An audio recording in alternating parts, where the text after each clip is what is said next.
Someone saw me from production, saw me do a set somewhere. They saw me do a set at White City House. Yeah. So Soho House. Okay. And they were like, oh my God, it's fantastic, blah, blah, blah, whatever. I was like, yeah, oh, nice. They said, look, tomorrow, can you come down and do it in this shit? Mr. Blood Clot. I think cats, you know. I said, this is me, blood. Brother, I was like, they're going to cast me to be like one of the team captains.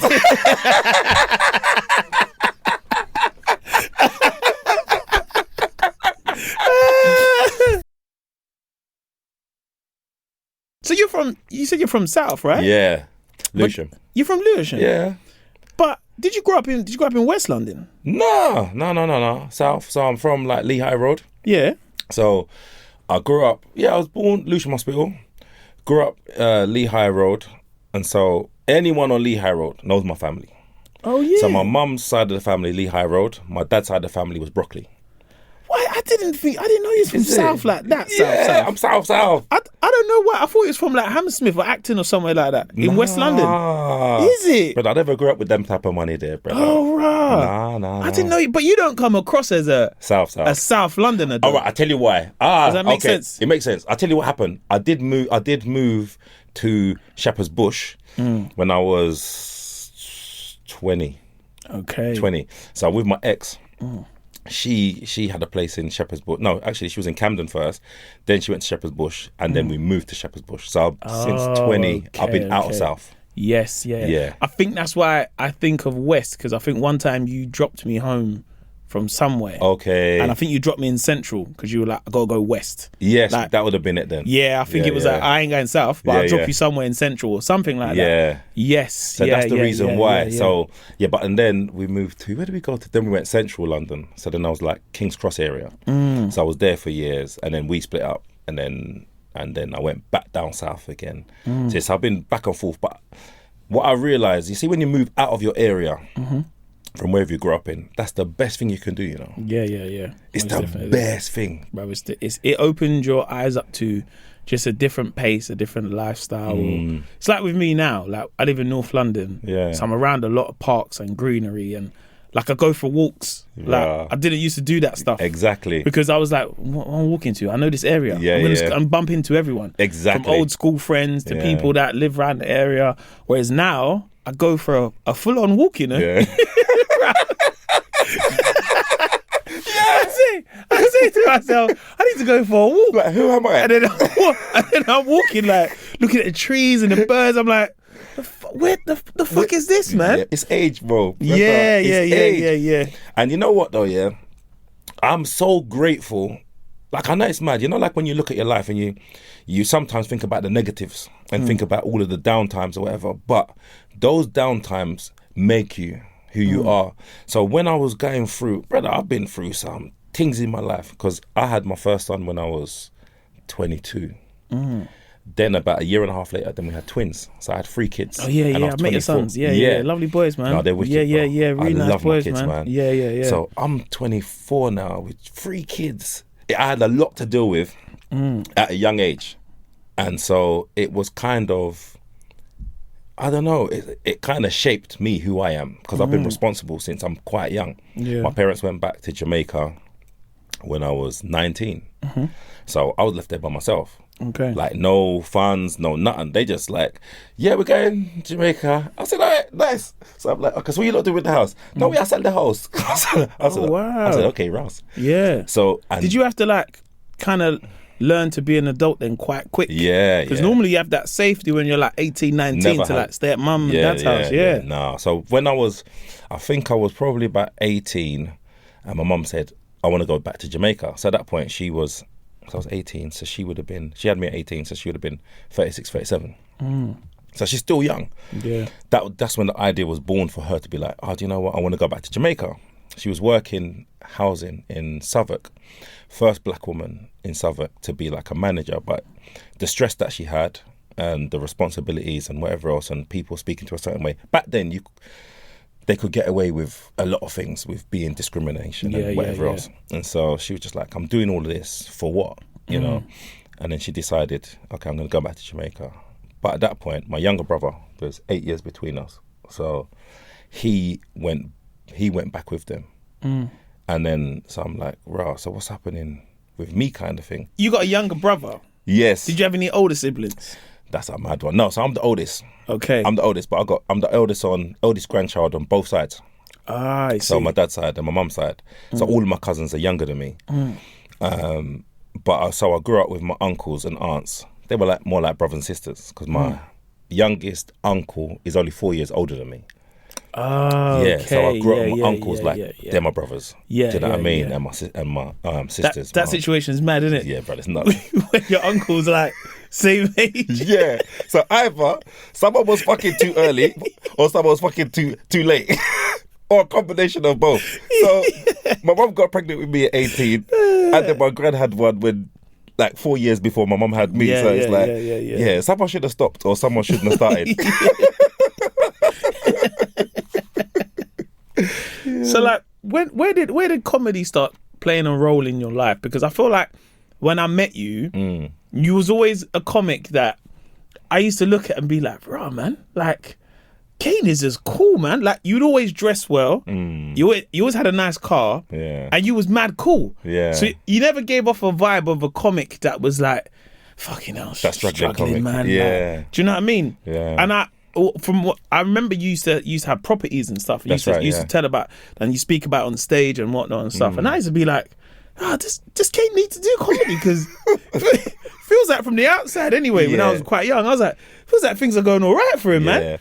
So like, how did comedy start playing a role into your life of like your first kid? How did you start? Yeah. So basically, so obviously, like I said, I was responsible from when I was young. So I had 3 kids at 24. Didn't know what I was doing. I first started doing sales. I remember my first job after having kids. I was doing sales. I was selling cleaning chemicals on the phone. And I don't think I sold one thing, brother.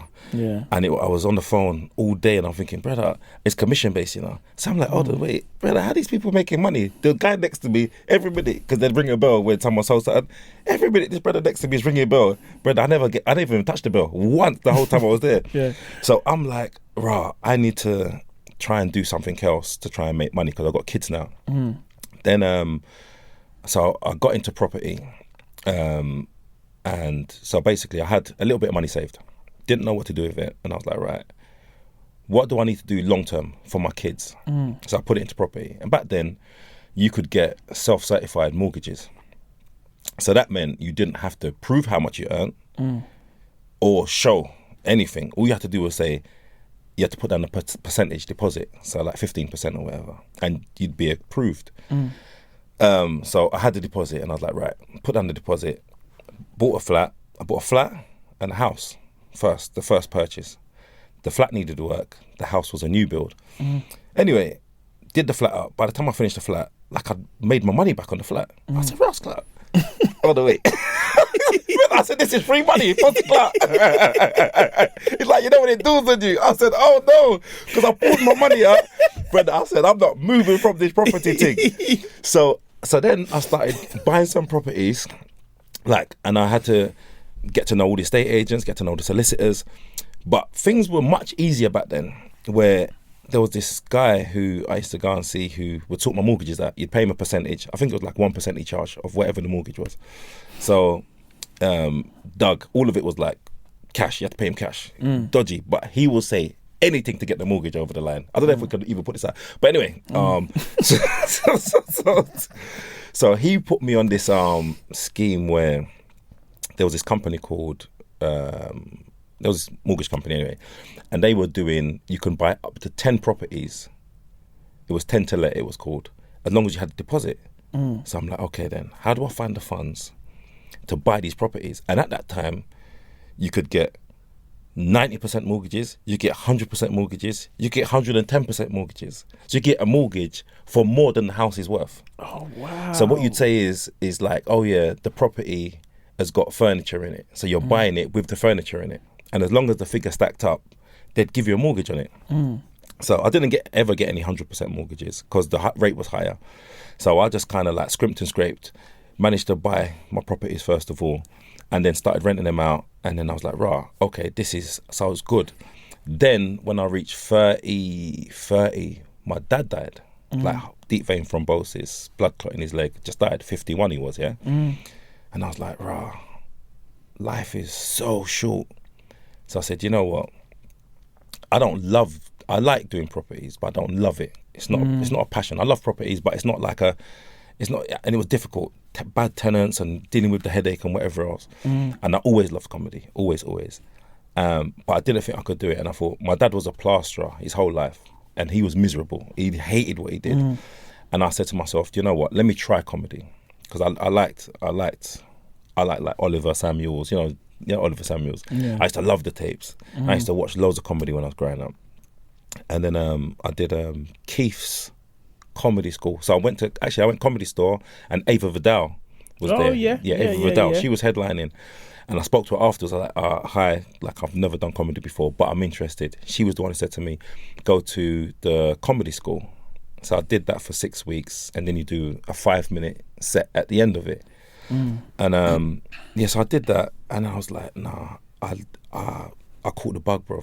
It was like, you can't beat that feeling of being on stage and people laughing that you don't know. You don't know them. Yeah. And I was like, nah, I've got to keep doing this. And then, but I had a rough time in the beginning of comedy, because I've always been a confident guy. So I used to do sales before. So I did sales after that sales job that I couldn't sell anything. And I did really well at it. So I've always been confident with strangers and whatever else. But then what was happening, I was going through a tough time with my partner at that time. So we were like on the verge of splitting up and whatever else. So all of my material was just about relationships. And so, but it was coming across like I was just angry. Yeah. You know, like when you don't know how to deliver things, like the passion was there, but I didn't know. It's like Mike Tyson in his early days. He's just swinging. If he never got taught by a customer, he's a brawler. He's not a boxer. Yeah. And that's what I was when I first started. And so I didn't know how to I was getting laughs, but I was riling people up. People were like, right, he's a bit this, or he's a bit that, or whatever else. And then I had to learn after a few years, okay, this is how you say things. So you can say things, the same thing, but if you do it in this way, it will land and people take it in the way you intended. Yeah. And so I went away from comedy for about a year and a half, 2008. That's when the credit crunch happened. So obviously the property market, that imploded. So I went from being nice to having no money. No money, Mo. Like I couldn't even give my baby mother money every week for the kids. We'd split up. I had properties, but I had no cash. I was on my face. Worst time of my life. And then I was like, right, what do I do with the properties? Because I had to sell my car. I weren't making no money at comedy. Tenants stopped paying rent. I had a credit card bill, which was like 33%. Once the brother was 30. Listen, but I had to take it. It was 0% at first. Yeah. But then I'm thinking, the 0% feels like free money at first, doesn't it? It feels like free money. Yo, Mo, you see when the 33% come in? I said, oh God, but I started looking at my account. Just to pay the interest every month was like a mortgage. So I was like, I'm finished. And the bank's calling me all the time. So I remember this Irish woman, Mr. Brown, how are you doing? I said, yeah, not too bad. So because they used to ring like daily at one point. When you owe your credit card money, they call you. It's like if they go for the money at like 6 a.m. and it's not there, they are calling you at 8:01 on the dot. Listen, this woman carried it like I owed her money personally. Yeah. I said, all right, I'm going to pay it off within.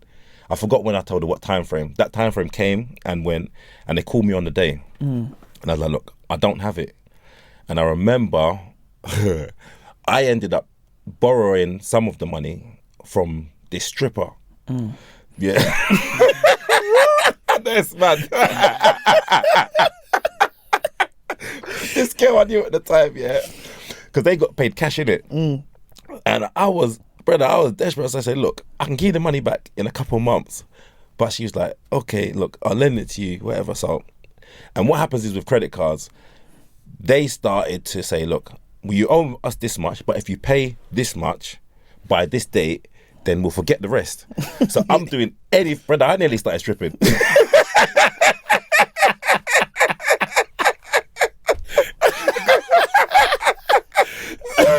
So if you see any footage out there with me skinning out, brother, listen, I have to pay my credit card.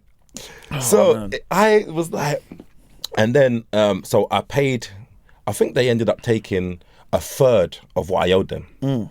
So I was like, so that was a credit card that was cleared off, but I still had like no money at all. And then as time went on, I got a job. What was I doing? I had a job in property. So a friend of a friend, he had an estate agents in Southend.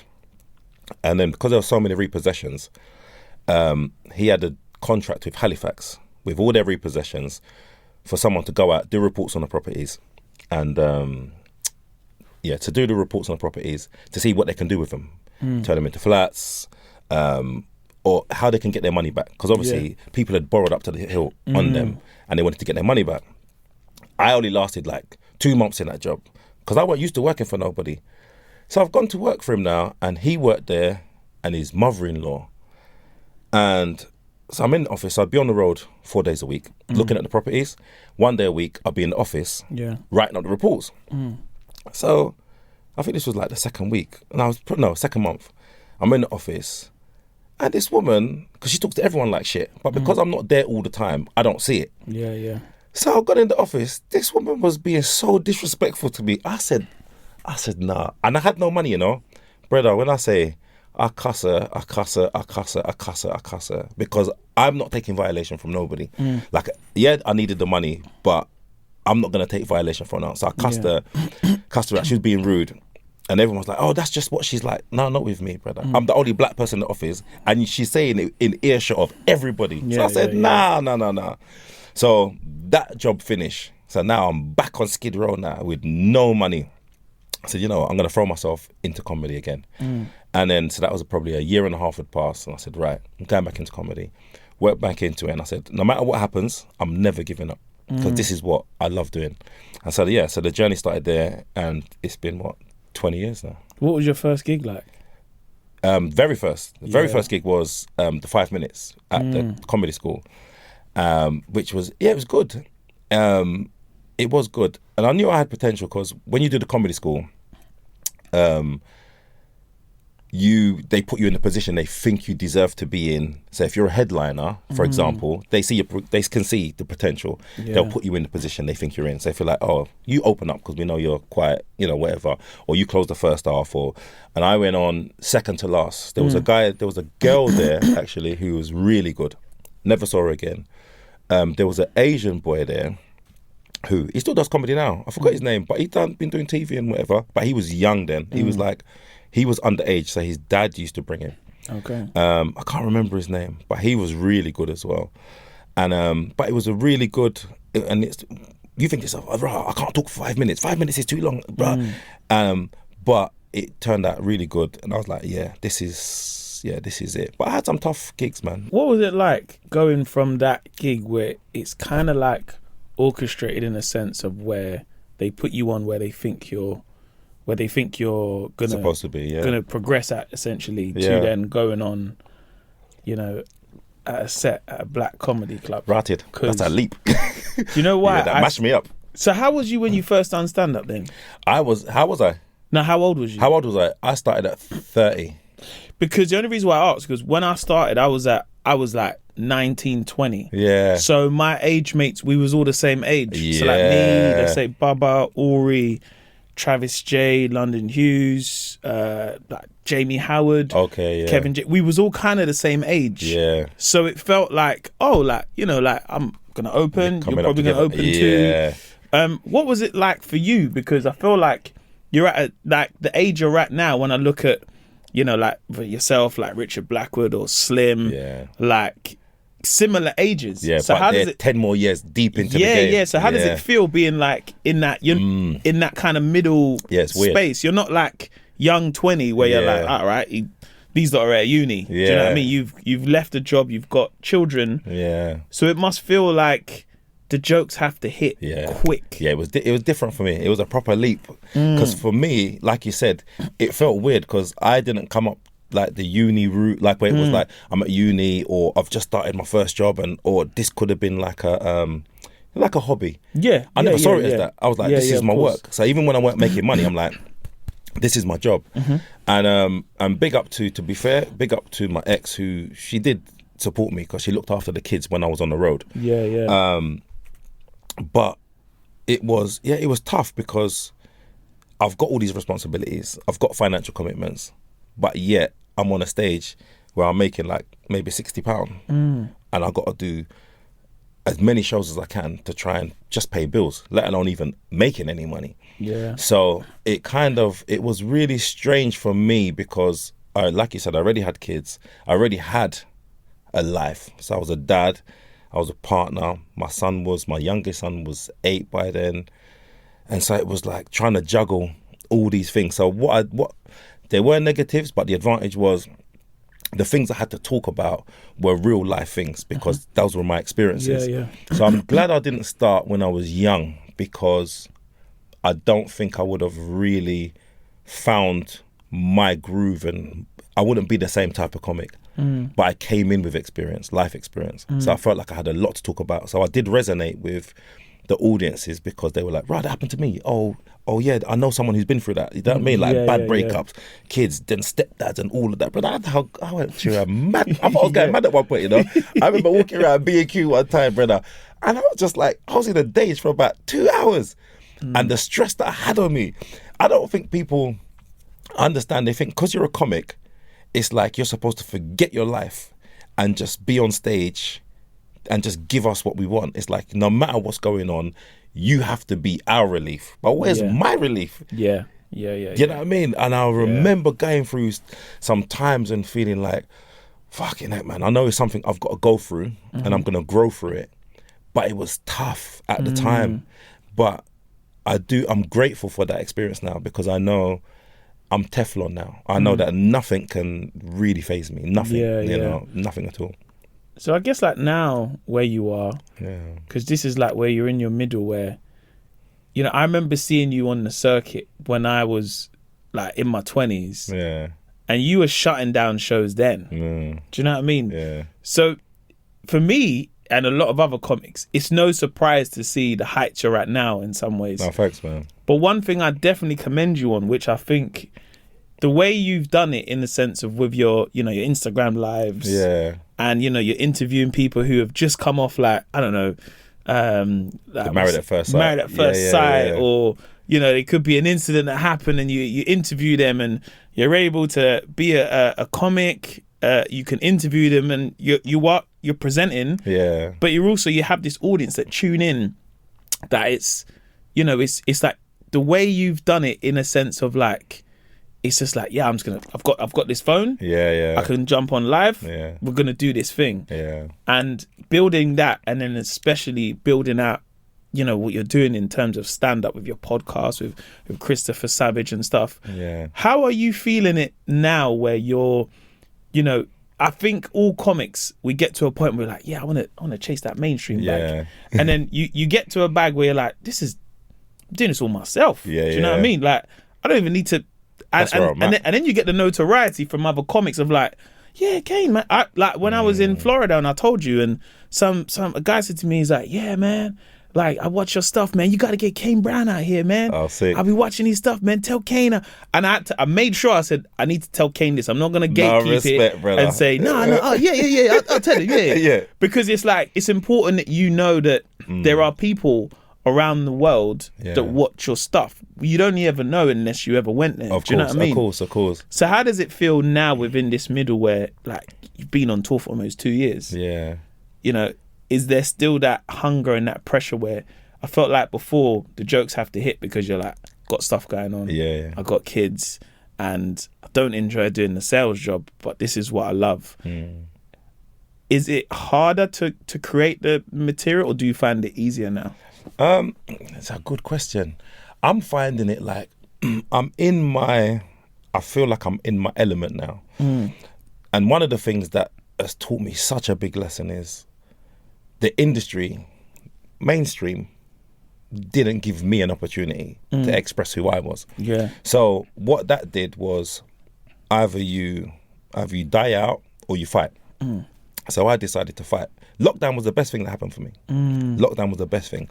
I wasn't doing socials, and you were the template really for a lot of us, where you took out your phone, you went online, and you just did your sketches, and it was just like, bruh, I would see you like very infrequently, but when I saw you, it's like you just leaped. Like you just, you was like from here. Then I saw you the next time with Mo's hair. Then I see you getting your hair, and I'm like, okay, this is Mo's route. Mo's done it in such a way that we haven't seen before. It hadn't been seen, so it kind of felt like, okay, what do I need to do? Not to replicate that, because everybody's skill set is different. I can't. I'm not a sketch person. Like I feel like an idiot. Like, and my kids are old enough to cuss me out and look at me. You know what I'm saying? Like, shit. No, have you done sketches? Kind of. But back in the day, you'll never see them.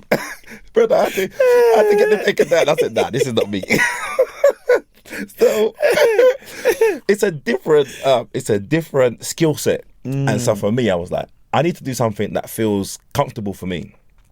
And so I did try going down the mainstream route, because I did the mainstream circuit. Yeah. I did the mainstream circuit. You've done all the clubs, the Junglers, and all of them. All of that stuff. Yeah, I did the military gigs, so all the CSE gigs. I was doing. I did the cruises. I was doing comedy stores, the Junglers. I did all of them. But what I found was, you was making a living, but you weren't progressing. So nothing was happening from it. You just ended up just being on the circuit and just doing as many gigs as you could. And I'm like, hold on, where's the growth? And so I didn't know a way out of it. And then that's when you came in, and I saw you. I was like, blood clot. I said, you know what? Mo's done what he's done and showed everybody, like, this is possible. This is possible. And then I said, right, so during lockdown, I said, I'm going to focus on myself, self-growth, and my socials. Because I realised having your own audience, we're the product now. So it's not about you don't have to do Live at the Apollo 15 times before people say, right, this is a household name. You don't have to do that. You can be a household name by doing couple of cans. And so I said, right, let me just tip my toe in and just do stuff that's comfortable for me. So that's when I started doing the lives. Because I can talk to people, so it's like a sales thing anyway. So I'm getting people on just busting joke and whatever. Then I had then the Married at First Sight lot came on. So I started doing that, like, right, okay, this is the thing. And then, so we did, because I did a podcast before, and there was 5 of us, and that didn't work out. Me and Chris were the only ones who never had conflict on the show. So we said, look, should we do our own thing? And we're like, yeah, maybe, see what happens or whatever. And coincidentally, I'd started doing my tour with a promoter. Sometimes, things are a blessing in disguise. So I'm doing my tour, started my tour, did like 10 days. I'm going to just build my own thing now. So I leaned into my podcast. I leaned into saying, right, I'm going to do a proper tour. And then I've been doing a tour for 2 years now. Almost 2 years, yeah. So it's been. I'm not gonna lie to you, it's been dope. What's it like touring compared to clubs? Because I feel like as a club comic, I'd always say there's always 3 comics you don't want to go after because you're like, they are going to shut it down.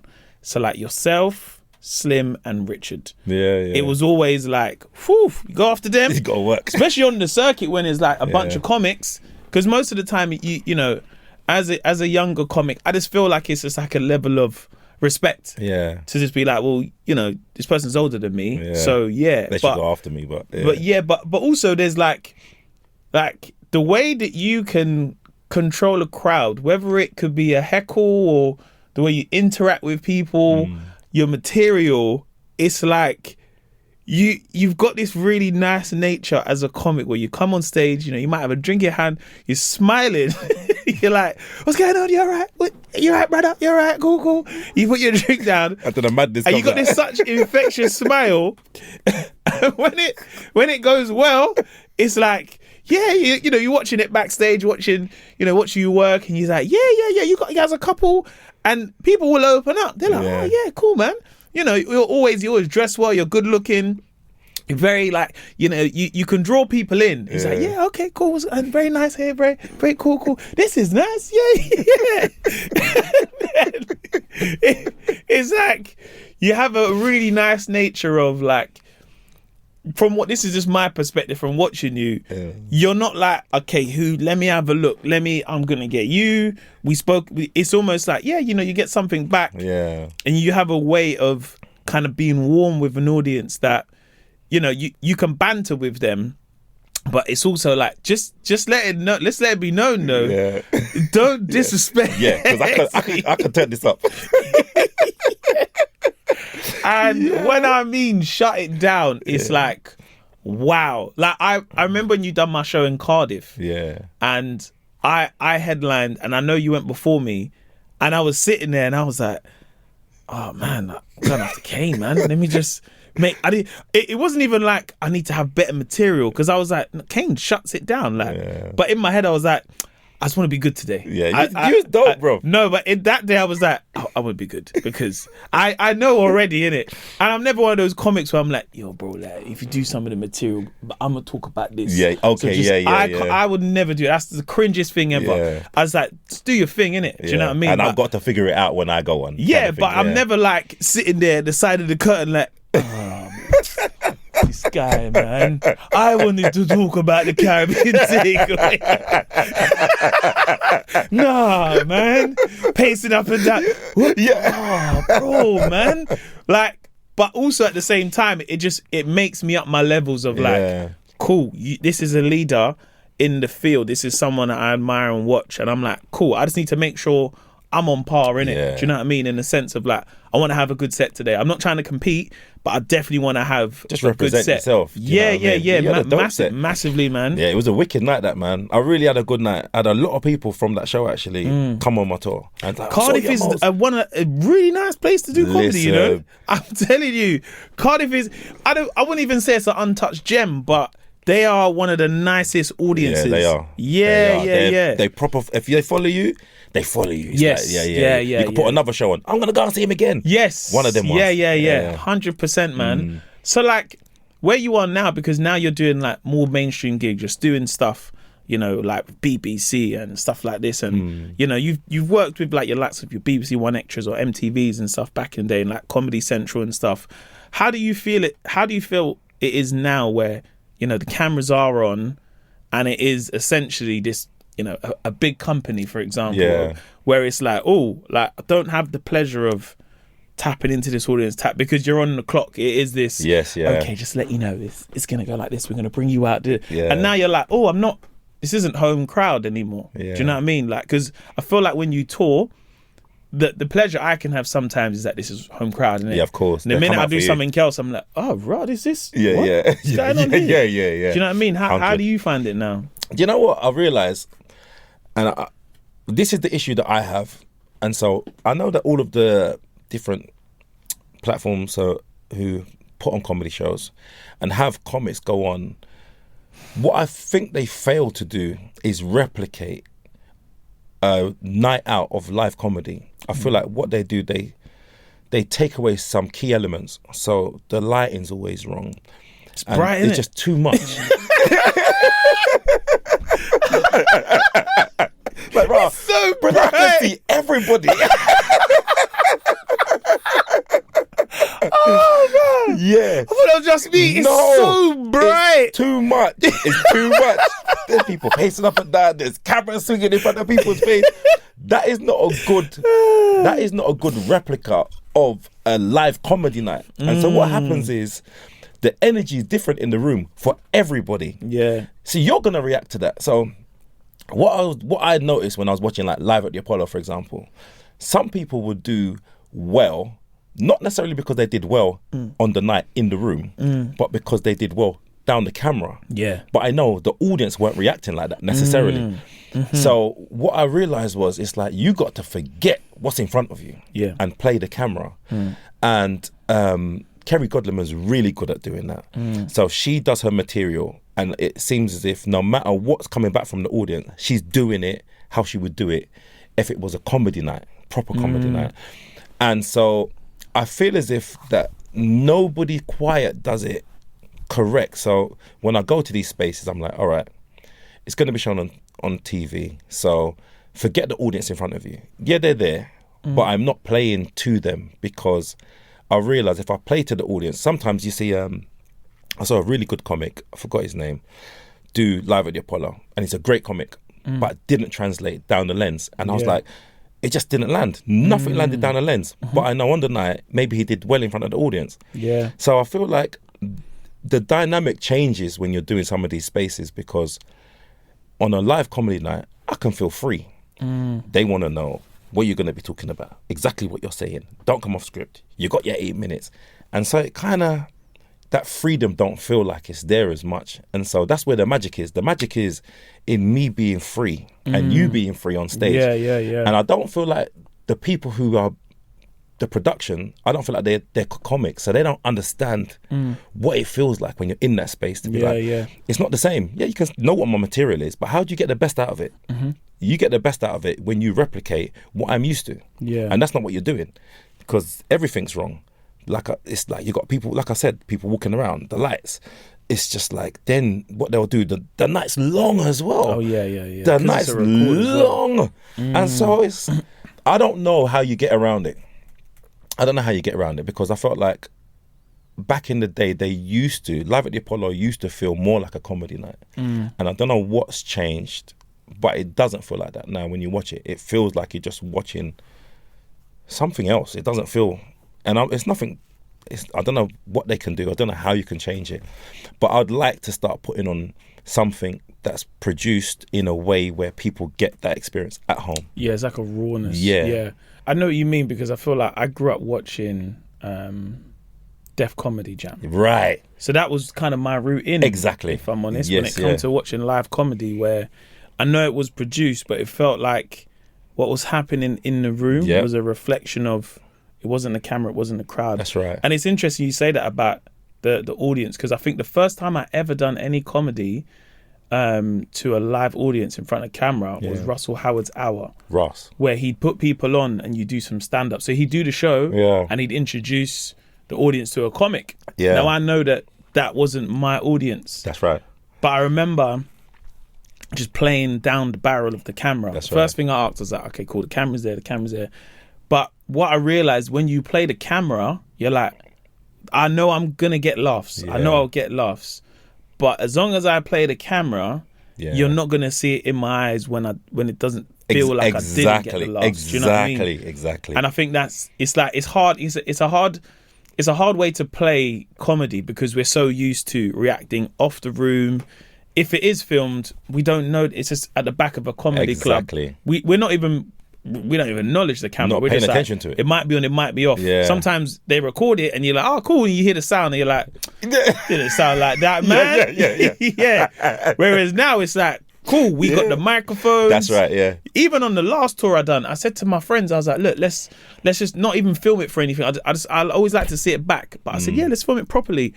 And then I was like, how are we going to... I said, the sound, though. Yeah. The sound's got to replicate 100%. what's going to be in the room. My friend said, we'll put some microphones onto some chairs and stuff. Even when I do it back with the microphones under chairs, I was like, nah. It didn't sound on like the that. night, it sounded different. It wasn't that. And I think that's one skill that, when you watch some of these superstar comics and realize you're like, oh, wow. Like, there's playing the room, then there's playing the camera, and then there's doing both. Yes. It's like, I think, another level of comedy that you're like, it's until you've done it or you see it and you're like, I get it now. Yeah. I get it. 100%. Yes. Because as well, like you said, it's funny because that's one of the things that as well that I always look at when I'm watching live comedy, and I'm like, why? I know the audience are killing themselves, but it doesn't sound like it. So even when I listen back to some of my stuff, I'm like, I know what it was like on the night. Yeah. But they need to have the audience. It's like, it's mad because you got like applause breaks, you wait, the laughter's going on for ages, but you're loud because you're fed into the system. Your mic's fed into the system, but they're not fed into it. So their laughter doesn't sound as if it was what it was on the night. And so it is hard. But I would like to try and figure out how to get something which replicates it as much as possible. I think, like Live at the Apollo, I think it should be in a smaller room.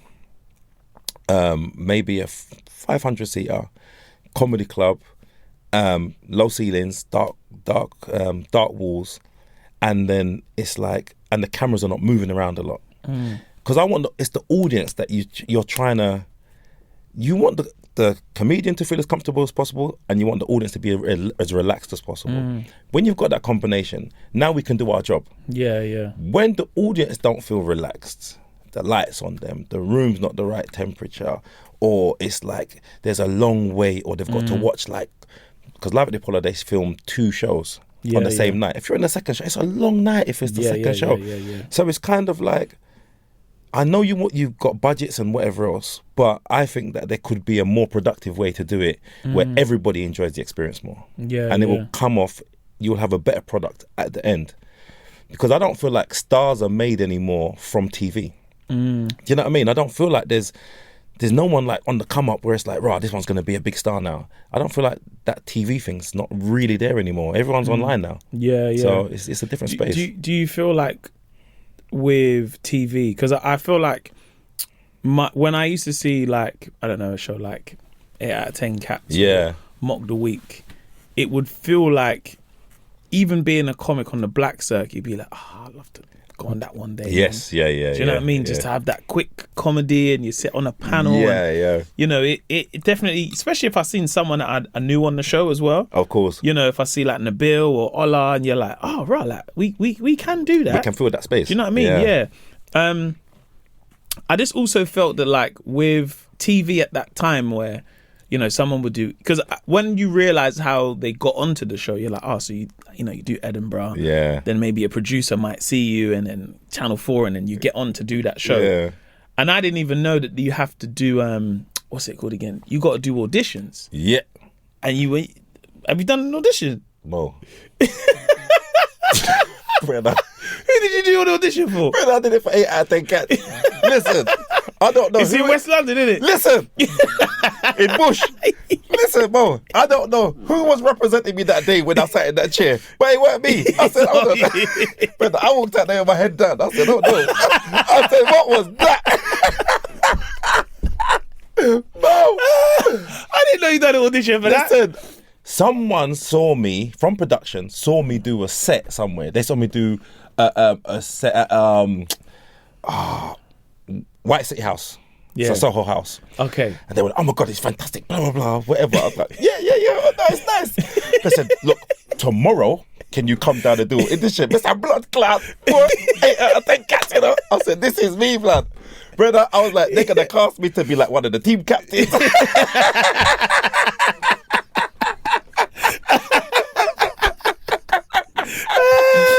So, I've got there now, and it's like, so it was just a weird environment. It's just a really unnatural environment. Yeah. And I'm on the panel now, and they were doing, because I'm good at maths. I'm good at maths. So the maths one, but I'm taking shit too seriously. And I'm I forgot the funny. Yeah. You got to be funny. You're not meant to play the game. Exactly. But I got the maths thing. I was the only one that got the maths one. And there were some other things on it that they were talking about, like I was being, yes, I was like, but it was so foreign to me. And this is one of the things it taught me is sometimes you have to do something a few times for the space to feel comfortable for you, for you to show who you are. And I don't feel as if sometimes we get grace to be able to build, because I know I can do it, but it's having the time. You get your shot. So they, oh, thank you so much, Kane. That was fantastic. I said, you lying bitch.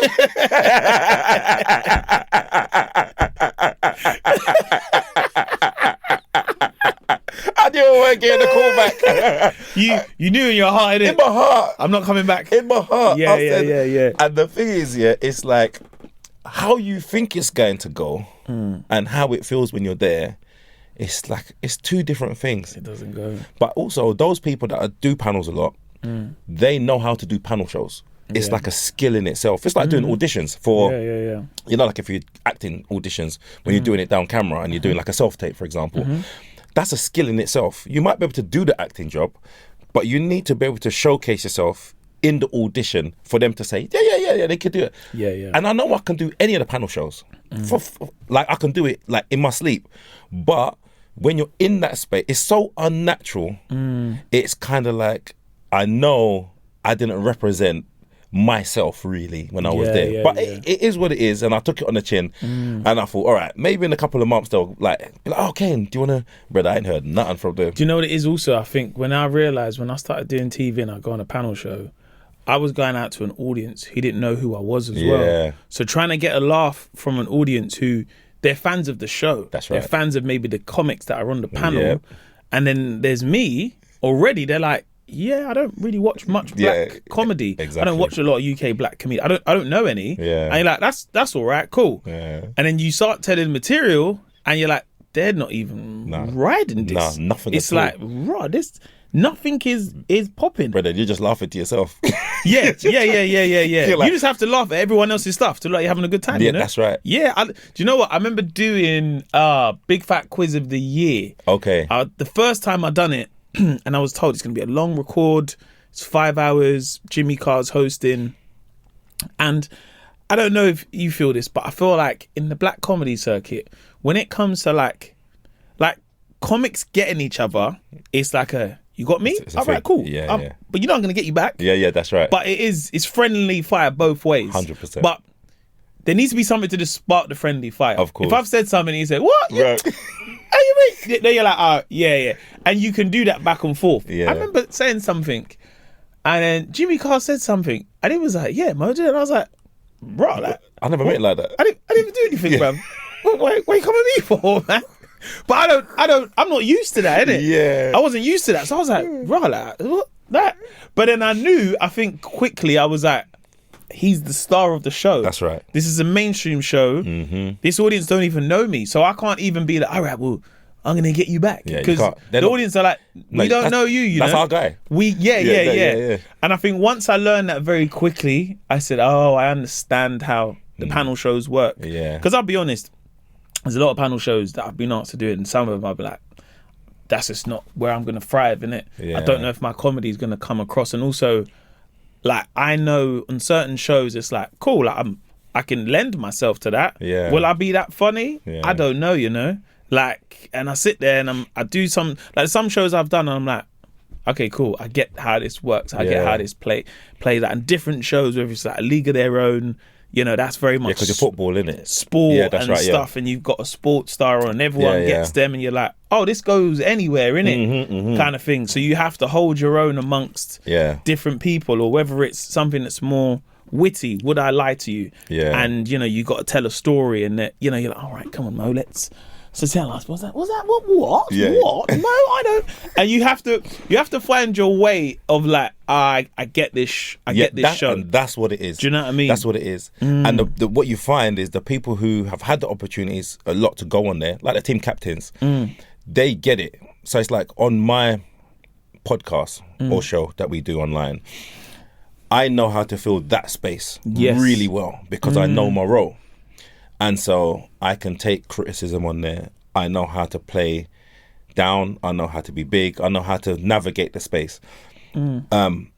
So I feel as if I do start doing panel shows, I know where I fit in now. Yes. Because I've been doing the live, I've been doing the podcast for so many years now. It's like, I get it. Everything's about transferable energy. Everything's about bouncing off of each other. So you just tiptoe into it. And now I can build up a rhythm with somebody. Yes. I know I'm witty, but I feel as if you're in a space that you're not 100% comfortable, it just takes that split second for you to doubt yourself and say, should I say that? Should I not say that? Or something actually coming to you. Yeah. Where you're like, right. So for them, they're in a space, they're so comfortable that it falls off their tongue. So when I'm on my show, like on Rated 18, it falls off my tongue because it's my space. Yeah. And so I understand how the dynamic of being somewhere that you're familiar with, you know the rules of the game, because every space is a different rule. And once you realize that and you figure it out, now I can thrive in that space. Yeah. But it's getting the opportunity and getting it a few times so you can learn, like, you know, fail fast. Let me fail a couple of times and then let me build into and then you see like you'll get to see the real side. But I don't feel as if we get the opportunity. And I'm not saying like necessarily black people, but I'm just saying the space now, they want people who are already in it. Yeah. They're not saying, oh, let's build this person. Let's bring him in and let's see how he goes. Let's give him a season. Whereas on Taskmaster, for example, you're on it for a few shows, for a few episodes. So you can kind of build into. Yeah. Do you know what I mean? You're there. So it's like you might do 6 episodes and it's like, okay, by the 3rd episode, now you're going to see the real me. Yes, yeah. I don't feel like you get that on panel shows sometimes. It's you go in, and then they'll get someone else in. Yeah. Do you care about wanting to be on TV? Because I feel like, I always feel like, Kane, you have so much going on that I feel like you've created. Do you know what I mean? You've planted all these seeds in your garden, and it's almost like not really bothered about what's going on over there. But if it comes, it's almost like a bonus. Essentially. Do you know what I mean? I've actually turned down work. I've actually turned down work. They've offered me TV work, and I said, no, I don't feel like doing it. And that's a nice power to have, isn't it? Yeah. I'm not gonna lie to you. It's quite emotional because if I didn't do what I did, I could still be in a place where I'm not making no money, or I see gigging comics who are just on the circuit, not really making a decent living, living hand to mouth, and I could have been in that space. And TV didn't want to give me opportunity, but now people are like, "Oh, what do you think about it? Do you want to go on this show and whatever else?" I'm like, actually, I don't want to. I don't want to now because my audience now, I've got my audience and I can keep growing my audience. If I go into a new space, you're being shown to different audience, but it don't necessarily mean it's my audience. And so, just for example, years ago, obviously, Axel won Britain's Got Talent, for example. Now, that platform, for me personally, I would never feel comfortable doing it.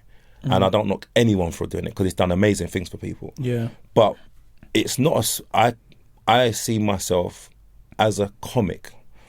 And so if I go on there with how it is now, especially, maybe back in the day it was a bit different, but now I don't feel it's for, first of all, an environment for a comic.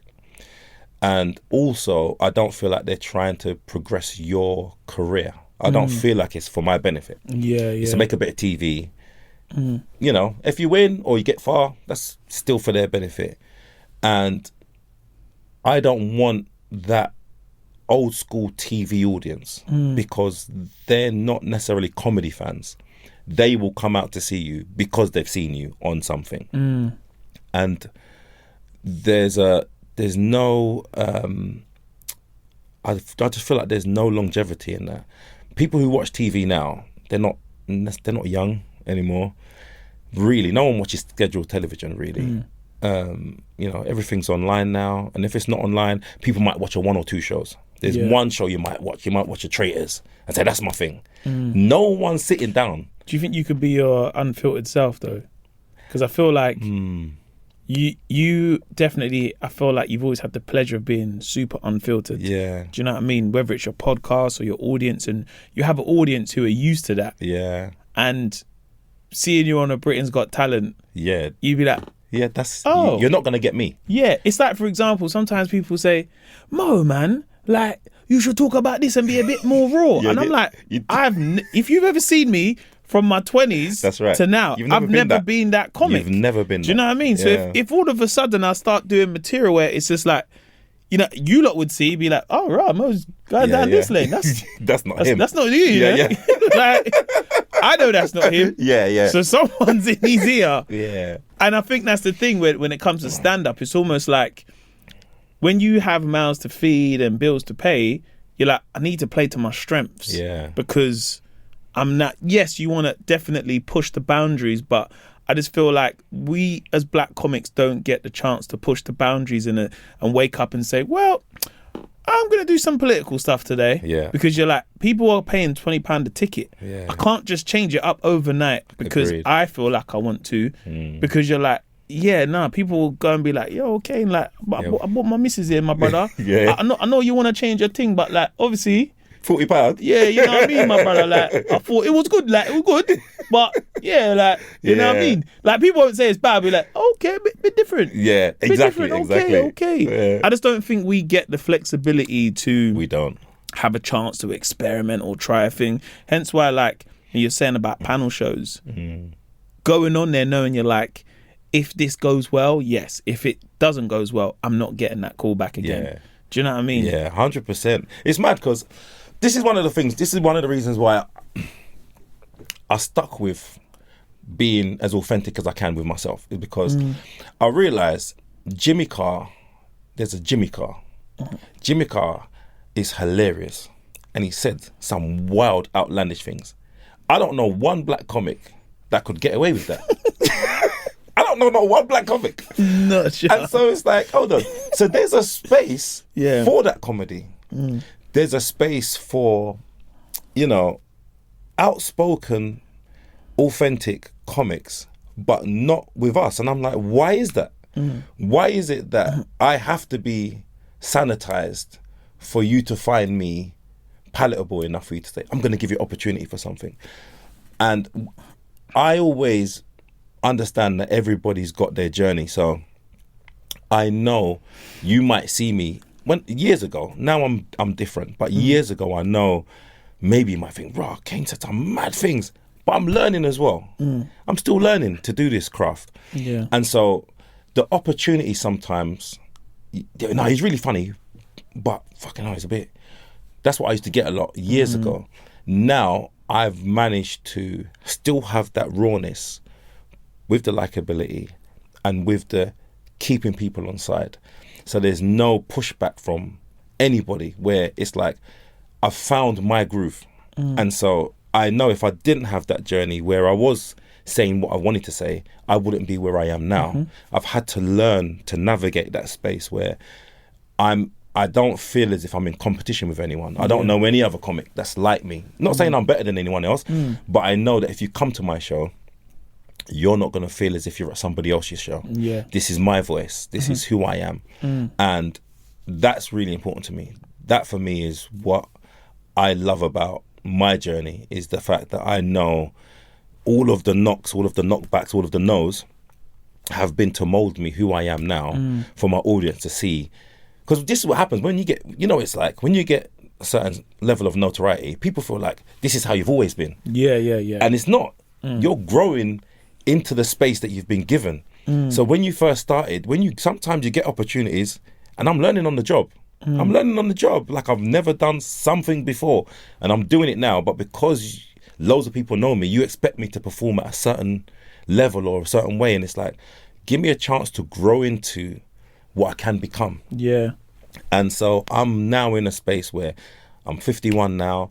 My kids are grown up. I've got a little boy as well, and it's like, I'm just in a good space. I'm happy, bro. Like I feel like this is the happiest I've ever been. Yeah. It's the happiest I've ever been. I feel like I'm in control of my life. I feel as if, obviously, you can make more money, you can whatever, but I'm in such a good space now where I feel as if I deserve what I've got. I don't feel like like people feel like imposter syndrome, and sometimes you do feel like that during your career. You feel like, right, do I deserve it? But I don't feel like that. I do feel as if, I do deserve it. I've created this, I've built this, and I do pat myself on the back and say, do you know what? Because as well, I'll tell you what, another thing as well, social media don't come natural to my age group. It don't come natural. I was born in the 70s, brother. Listen, I was a guy who I was not post, brother. I'll post every 3 months and million likes. Come on, man, it's coming, and you get like 14 likes and one comment, and you kind of don't understand the work you have to put in for the output, and you have to put a lot into the machine. Yeah. To actually see something. You did it, and you was doing it organically, and then it's like everything just snowballed. And I feel as if my generation don't know how to navigate that space properly. And I don't feel as if anybody is doing what I've done or taking risks like what I have. You have to take the risk on being a novice, because in comedy I'm this years old, but in social media I'm this years old. It's not the same thing. And so I had to get rid of my ego and say, right, I don't mind being shit at something for a little while to get better at it, because I know I can do it. I've had to do the same process with stand-up, where at one point I didn't know nothing about stand-up. And then I've managed to navigate in that space. Okay, how do I now navigate in this space? And then everything's backwards now. Now you're making content for social media to bring people to see you at comedy. You don't get big from comedy. That's not how it works. And it's always been that, but it's like we've never seen it. In America, for example, all of the big comics, they acted as well. So that's how you'd know them. It wasn't social media so much. It was, Richard Pryor. Richard Pryor was big, but he was an actor as well. You know, Kevin Hart, he's an actor. Eddie Murphy, actor. Like, all of them did acting. Dave Chappelle, he had his own show. And so I think that people, stand-up comics, there's great stand-up comics, and they don't realise your TV is social media. That's your way to draw your audience and then give them what your God-given talent is. And so once I figured that side out, I had to take a risk and say, do you know what? If I fall flat on my face, I fall flat on my face.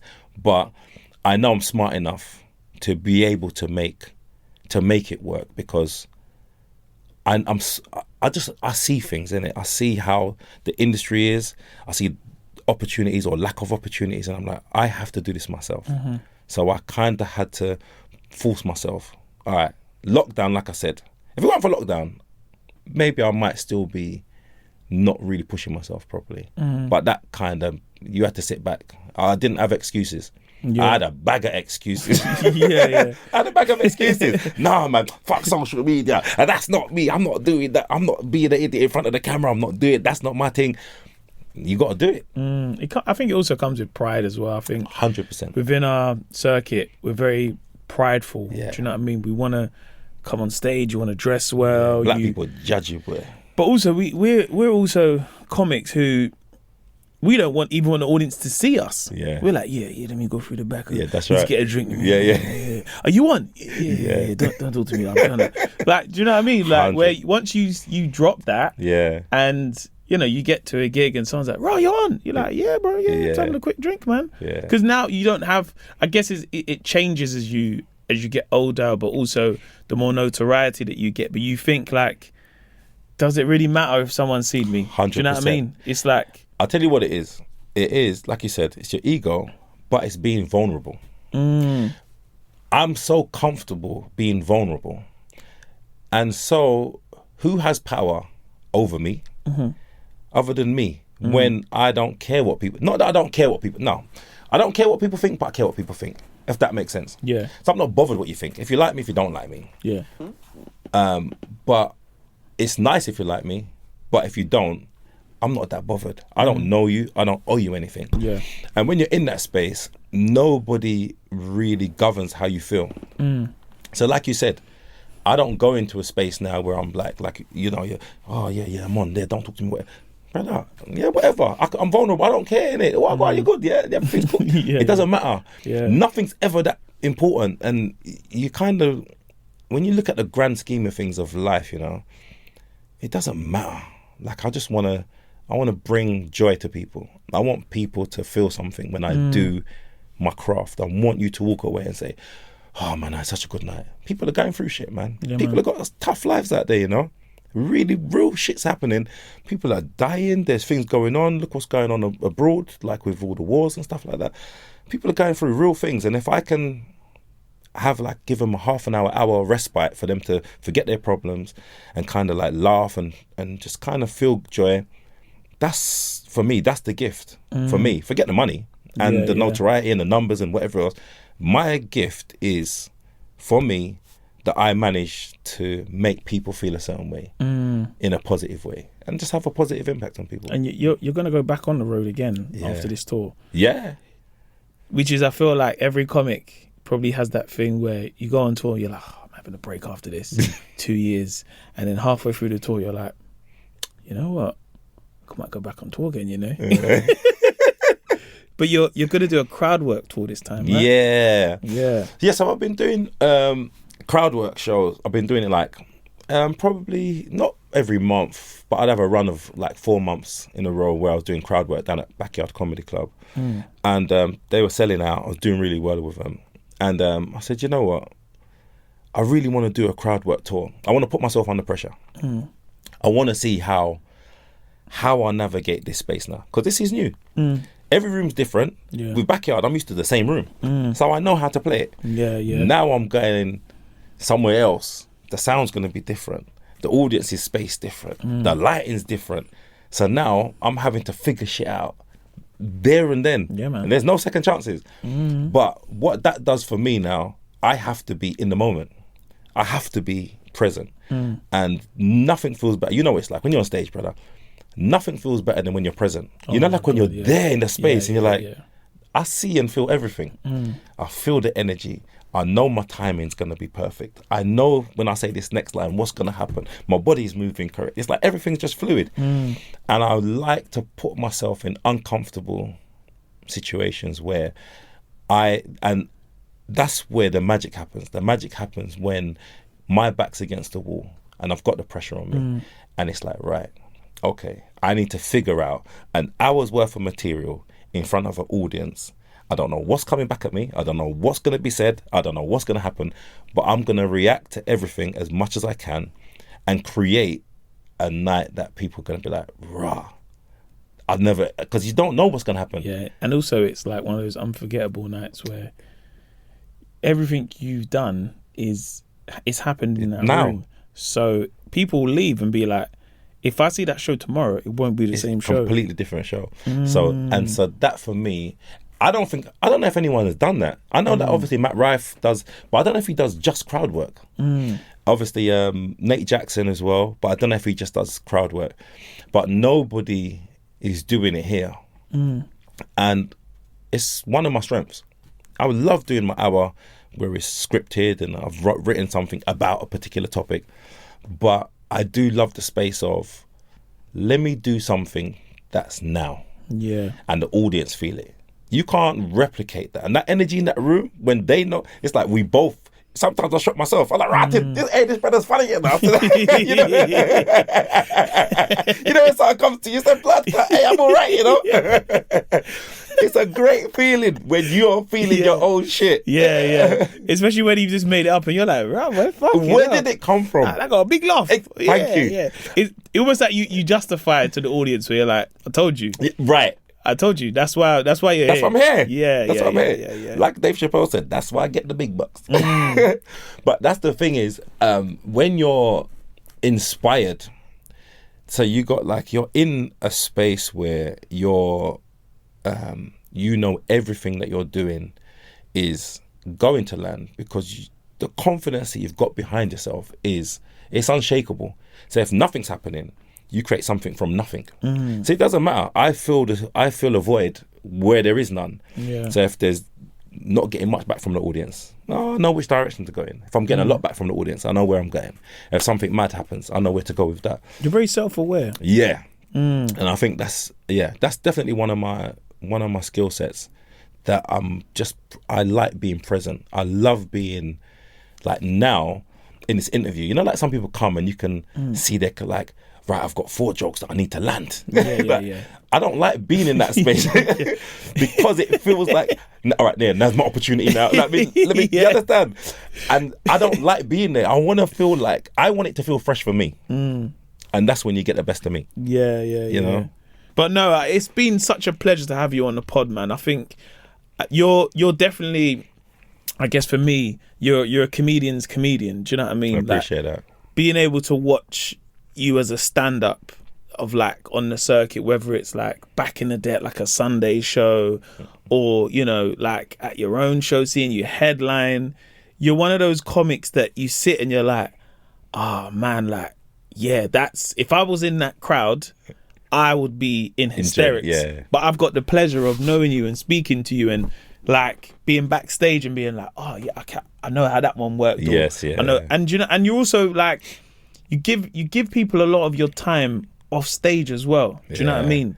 You know what I mean? You're not a gatekeeping comic that would say, hey, yeah, I've done it this way, but yeah, figure out for yourself. Yeah, you know what I mean? no. Which I feel like, I don't really feel like, I think once you find a way to do it, everyone's going to ask questions. Do you know what I mean? Like, hey, we're on the same circuit. How did that thing go? Some people ask and they're not asking. Do you know what I mean? Of course. But also I feel like in the black circuit, it's our circuit. It's so big in a sense of the shows we do are big shows. It's DJ, there's music there. Yeah. It's on a Sunday night, it's packed. But also it's so small at the same time. Agreed. Do you know what I mean? Yeah. And we're only going to be more powerful in numbers in a sense of like, yeah, like this worked for me because of, I know my age group, they want to watch this, they will tune in to watch my lives. They are watching Married at First Sight. That's so right. That's the person that's going to come to my show. Do you know what I mean? 100%. Having my own tours and being like, there's no way I could do my own tours and be like, yeah, it's just going to be me headlining. And if you man do this, you'd be like, you fucking serious, bro? Yeah. I'm gonna smash this gig even more, bro. What, don't do that, Joe? I'm going to fucking murk it, bro. No crumbs will be left. But also, like, it's very testament to like where you've come from in a sense of building it out as, you know, as a father and being like, these jokes need to land. Do you know what I mean? Because you could have just said, look, this property thing's working out for me and go from that lane. So you're such a testament to what it is to be a comic that has grinded out from the mud. Do you know what I mean? Like, I appreciate and the that, proof, bro. No, but bro, the proof is in the pudding. Like, seeing you as a stand-up and watching you, it's like, Kane is like, Kane, I appreciate that. Shut that down, bro. Yeah. It's like, watching you work, it's like, no, Kane's cold, bro. No, I appreciate that, bro. Yeah, so it's been a long road, man. Yeah, no, bro. Honestly, it's great to see like the tours and everything that you do, whether it's television and I think like in terms of, I feel like with you've been able to craft out your lane. So it isn't a surprise if I go to Florida and someone's like, yeah, you got to get Kane Brown here, man. Yeah. Because it's like, like the world is watching. It's a big place. Do you know what I mean? Yeah, of course. So, boy, look forward to the crowd work tour, man. Nah, are you going to take it abroad? Do you know what? Yeah, that is yes, I'm going to take it abroad. Because it starts in March. People can get tickets in March next year. I'm going to release the tickets. I don't know when this is out, but I think I'm going to start selling tickets end of this month. Okay. Starts in March, but I wanted to go to America. But brother, Trump's made life difficult, you know, bro. Listen. Boy. Trump's made life difficult, bro. So I can't even say it to you top of the pod, boy. You can't say nothing. Look off my visa. You're joking. Hey, I gotta be careful what I say. These podcast things now. No, you can't mess around. Yeah, don't say nothing. So I'm gonna have to probably go Canada, and then what I'm gonna do is you'll love Toronto. Yeah, I think Canada's gonna be Toronto. Dope.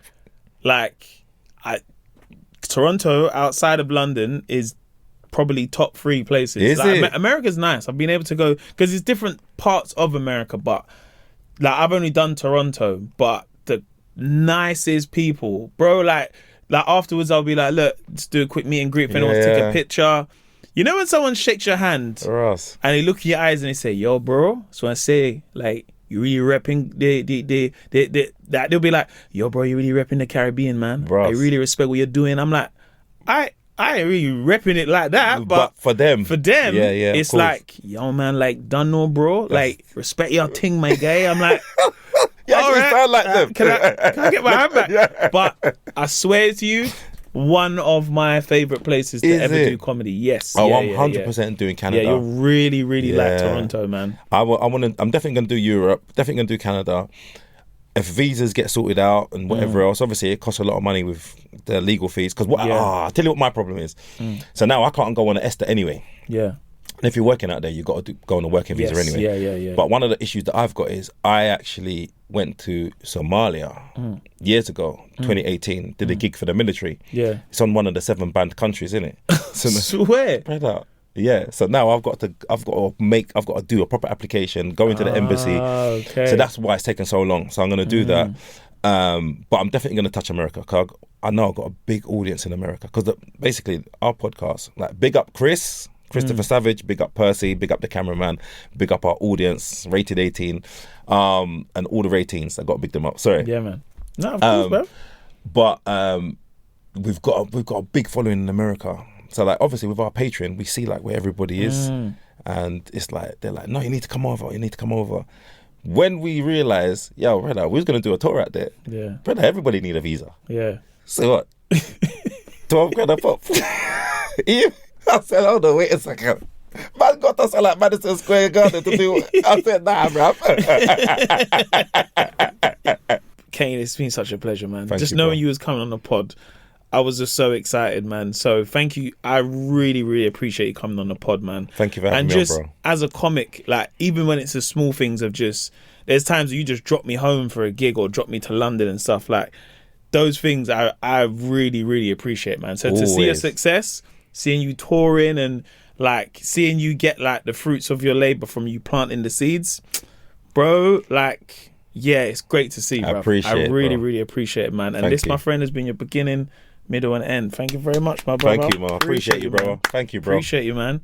Hey, what's up? Thank you so much for listening to the podcast today. Now, a lot goes into making each episode. I know you hear my voice, but there's a team behind the scenes who help make it. And if you did enjoy it, I'd really, really appreciate if you could show the love to them by giving us 5 stars. And if you also have the time, please leave us a review. It's always appreciated, and we love reading the comments. And of course, we want to keep making it better. Thank you for listening, and have a great day. Peace.